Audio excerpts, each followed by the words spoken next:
I've been living in Los Angeles for 2 years, and I've never been this cold in my life. I will pay anyone here $300 for Gore-Tex gloves. Anybody? I'm serious, I have the cash. Before I begin, I must point out that behind me sits a highly admired President of the United States and decorated war hero, while I, a cable television talk show host, has been chosen to stand here and impart wisdom. I pray I never witness a more damning example of what is wrong with America today.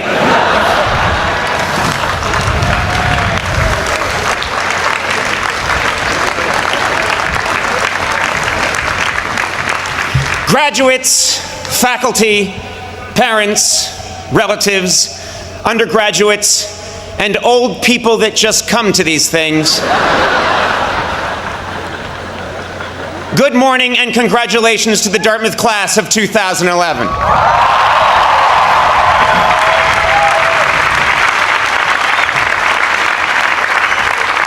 Today you have achieved something special. Something only 92% of Americans your age will ever know. A college diploma. That's right, with your college diploma, you now have a crushing advantage over 8% of the workforce. I'm talking about dropout losers like Bill Gates, Steve Jobs, and Mark Zuckerberg. Incidentally, speaking of Mr. Zuckerberg, only at Harvard would someone have to invent a massive social network just to talk with someone in the next room. My first job as your commencement speaker is to illustrate that life is not fair. For example, you have worked tirelessly for 4 years to earn the diploma you'll be receiving this weekend. That was great. And Dartmouth is giving me the same degree for interviewing the fourth lead in Twilight. Deal with it. Another example that life is not fair: if it does rain, the powerful rich people on stage get the tent.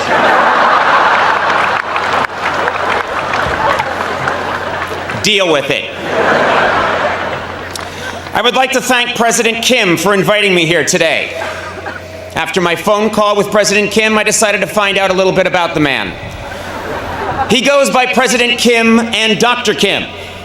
To his friends, he's Jim Kim, J to the K, Special K, J.K. Rowling, the Just Kidding Kimster, and most puzzling, Stinky Pete.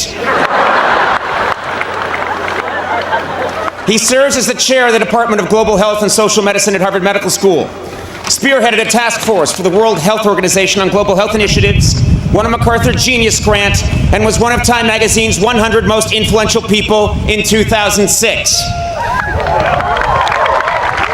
Good God, man, what the hell are you compensating for? Seriously. We get it, you're smart. By the way, Dr. Kim, you were brought to Dartmouth to lead. And as a world-class anthropologist, you were also hired to figure out why each of these graduating students ran around a bonfire 111 times. But I thank you for inviting me here, Stinky Pete. And it is an honor. Though some of you may see me as a celebrity, you should know that I once sat where you sit. Literally. Late last night, I snuck out here and sat in every seat. I did it to prove a point. I'm not bright, and I have a lot of free time. But this is a wonderful occasion. It's great to be here in New Hampshire, where I am getting an honorary degree and all the legal fireworks I can fit in the trunk of my car. You know, New Hampshire's such a special place. When I arrived, I took a deep breath of this crisp New England air and thought, wow, I'm in this state that's next to the state where Ben & Jerry's ice cream is made.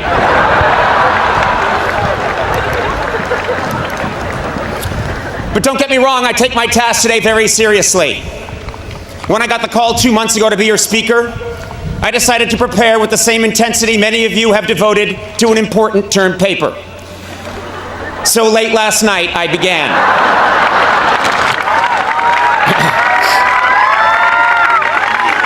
I drank 2 cans of Red Bull, snorted some Adderall, played a few hours of Call of Duty, and then opened my browser.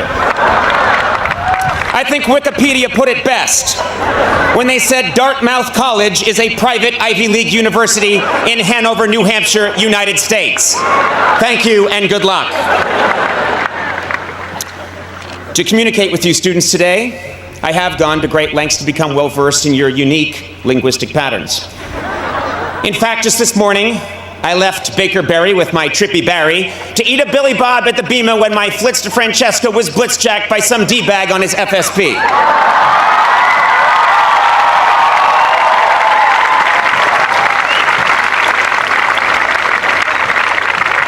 Yes, I've done my research. This college was named after the 2nd Earl of Dartmouth, a good friend of the 3rd Earl of UC Santa Cruz, and the Duke of the Barbizon School of Beauty. Your school motto is Vox Clamantis in Deserto, which means voice crying out in the wilderness. This is easily the most pathetic school motto I have ever heard. Apparently it narrowly beat out silently weeping in thick shrub and whimpering in moist sleeve without pants.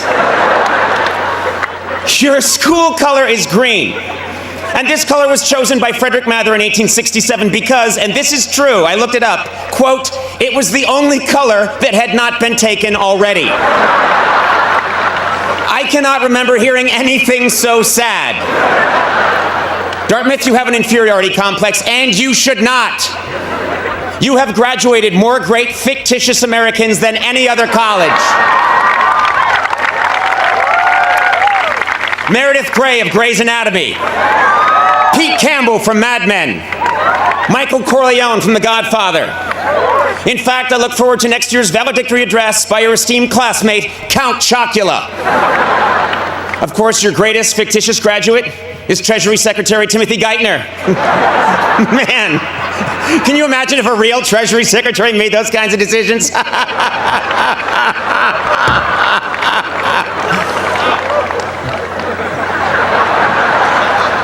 Now I know what you're going to say, Dartmouth. You're going to say, well, we've got Dr. Seuss. Well, guess what? We're all tired of hearing about Dr. Seuss. Face it, the man rhymed fafloozle with snoozle.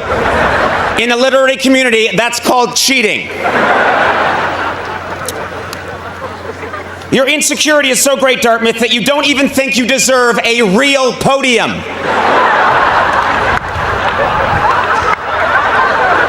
I'm sorry, what the hell is this thing? It looks like you stole it from the set of Survivor, Nova Scotia. Seriously, it looks like something a bear would use at an AA meeting.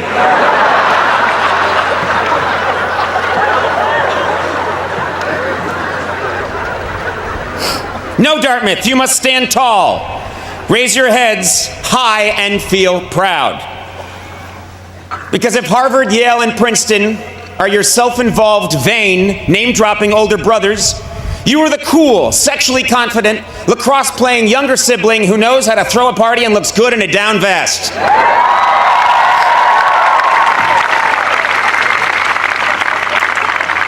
Brown, of course, is your lesbian sister who never leaves her room.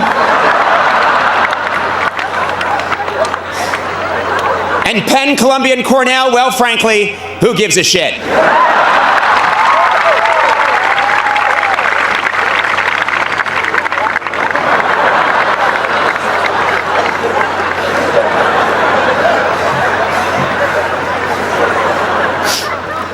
Yes, I've always had a special bond with this school. In fact, this is my 2nd time coming here. When I was 17 years old and touring colleges way back in the fall of 1980, I came to Dartmouth. Dartmouth was a very different place back then. I made the trip up from Boston on a mule. After asking the blacksmith in West Leb for directions, I came to this beautiful campus.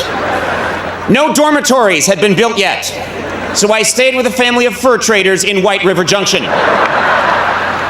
It snowed heavily during my visit, and I was trapped here for 4 months. I was forced to eat the mule, who a week earlier had been forced to eat the fur traders. Still, I love Dartmouth and I vowed to return. But fate dealt a heavy blow. With no money, I was forced to enroll in a small local commuter school, a pulsating sore on a muddy elbow of the Charles River. I was a miserable wretch, and to this day I cannot help but wonder, what if I had gone to Dartmouth? If I had gone to Dartmouth, I might have spent at least some of my college years outside, and today I might not be allergic to all plant life as well as most types of rock. If I had gone to Dartmouth right now, I'd be wearing a fleece thong instead of a lace thong.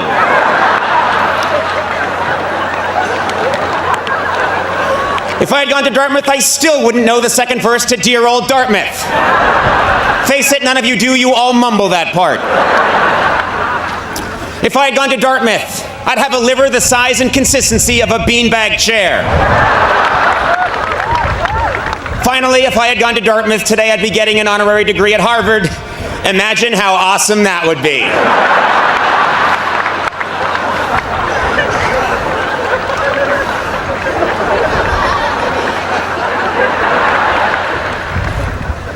You are a great school, and you deserve a historic commencement address. That's right, I want my message today to be forever remembered because it changed the world. To do this, I must suggest groundbreaking policy. Winston Churchill gave his famous Iron Curtain speech at Westminster College in 1946. JFK outlined his nuclear disarmament policy at American University in 1963. Today, I would like to set forth my own policy here at Dartmouth. I call it the Conan Doctrine. Under the Conan Doctrine, all bachelor degrees will be upgraded to master's degrees. All master's degrees will be upgraded to PhDs. And all MBA students will be immediately transferred to a white-collar prison.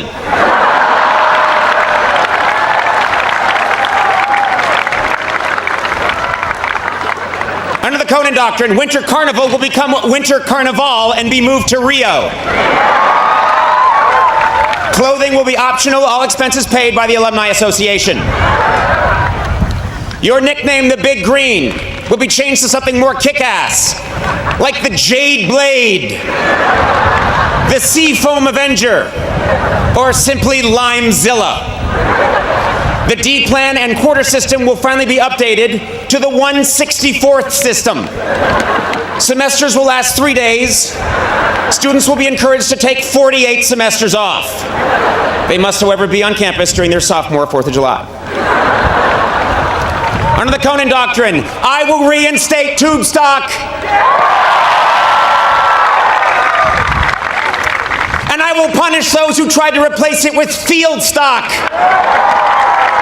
Rafting and beer are a much better combination than a field and a beer. I happen to know that in 2 years they were going to downgrade field stock to desk stock. 7 hours of fun sitting quietly at your desk. Don't let those bastards do it.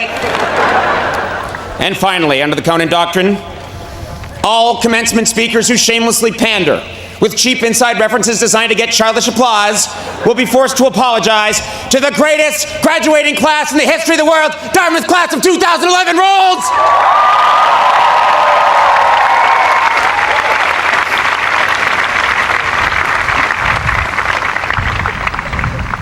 Besides policy, another hallmark of great commencement speeches is deep, profound advice, like reach for the stars. Well, today, I'm not going to waste your time with empty cliches. Instead, I'm going to give you real, practical advice that you will need to know if you're going to survive the next few years. First, adult acne lasts longer than you think. I almost canceled 2 days ago because I had a zit on my eye. Guys, this is important. You cannot iron a shirt while wearing it. Here's another one. If you live on ramen noodles for too long, you lose all feelings in your hands, and your stool becomes a white gel. And finally, wearing colorful Converse high tops beneath your graduation robe is a great way to tell your classmates that this is just the first of many horrible decisions you plan to make with the rest of your life. Of course, there are many parents here, and I have real advice for them as well. Parents, you should write this down. Many of your children, you haven't seen them in 4 years. Well, now you're about to see them every day when they come out of the basement to tell you the Wi-Fi isn't working. If your child majored in fine arts or philosophy, you have good reason to be worried. The only place they are now really qualified to get a job is ancient Greece. Good luck with that degree.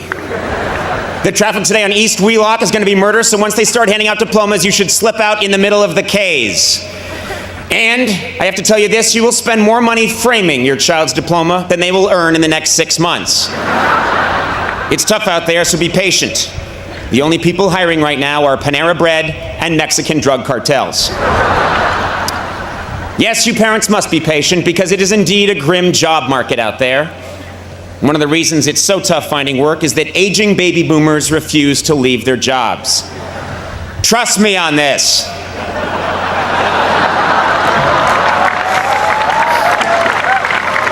Even when they promise you for 5 years they are going to leave and say it on television, I mean, you can go on YouTube right now and watch the guy do it.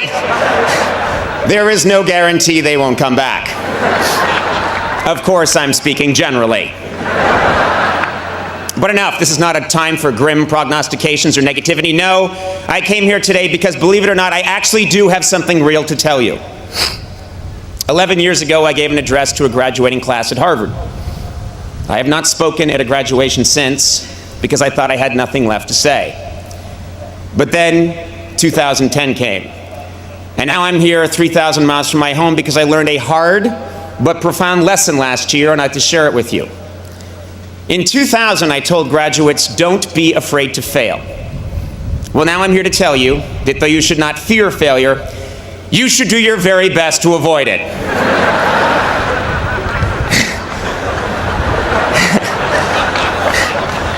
Nietzsche famously said, whatever doesn't kill you makes you stronger. What he failed to stress is that it almost kills you. Disappointment stings, and for driven, successful people like yourselves, it is disorienting. What Nietzsche should have said is, whatever doesn't kill you makes you watch a lot of Cartoon Network and drink mid-price Chardonnay at 11 in the morning. Now, by definition, commencement speakers at an Ivy League college are considered successful. But a little over a year ago, I experienced a profound and very public disappointment. I did not get what I wanted, and I left a system that had nurtured and helped define me for the better part of 17 years. I went from being in the center of the grid to not only off the grid, but underneath the coffee table that the grid sits on, lost in the shag carpeting that is underneath the coffee table supporting the grid. It was the making of a career disaster and a terrible analogy. But then something spectacular happened. Fog-bound, with no compass and adrift, I started trying things. I grew a strange cinnamon beard. I dove into the world of social media. I started tweeting my comedy. I threw together a national tour. I played the guitar. I did stand-up, wore a skin-tight blue leather suit, recorded an album, made a documentary, and frightened my friends and family. Ultimately, I abandoned all preconceived perceptions of my career path and stature and took a job on basic cable, with a network most famous for showing reruns, along with sitcoms created by a tall black man who dresses like an old black woman. I did a lot of silly, unconventional, spontaneous, and seemingly irrational things. And guess what? With the exception of the blue leather suit, it was the most satisfying and fascinating year of my professional life.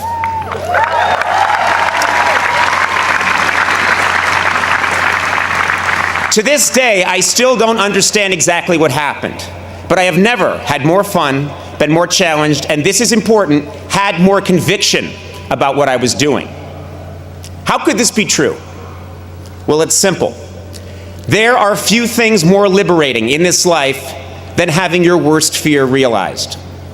I went to college with many people who prided themselves on knowing exactly who they were and exactly where they were going. At Harvard, 5 different guys in my class told me they would one day be president of the United States. 4 of them were later killed in motel shootouts. The other ones briefly hosted Blue's Clues before dying senselessly in yet another motel shootout. Your path at 22 will not necessarily be your path at 32 or 42. One's dream is constantly evolving, rising and falling, changing course. This happens in every job, but because I have worked in comedy for 25 years, I can probably speak best about my own profession. Way back in the 1940s, there was a very, very funny man named Jack Benny. He was a giant star, easily one of the greatest comedians of his generation. And a much younger man named Johnny Carson wanted very much to be Jack Benny. In some ways he was, but in many ways he wasn't. He emulated Jack Benny, but his own quirks and mannerisms, along with the changing medium, pulled him in a different direction. And yet, his failure to completely become his hero made him the funniest person of his generation. David Letterman wanted to be Johnny Carson, and was not. And as a result, my generation of comedians wanted to be David Letterman. And none of us are. My peers and I have all missed that mark in 1,000 different ways. But the point is this: it is our failure to become our perceived ideal that ultimately defines us and makes us unique. It's not easy, but if you accept your misfortune and handle it right, your perceived failure can become a catalyst for profound reinvention. So, at the age of 47,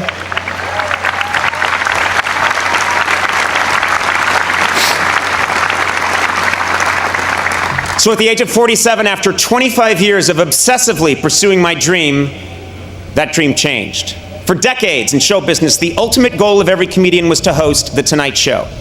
It was the holy grail. And like many people, I thought that achieving that goal would define me as successful. But that is not true.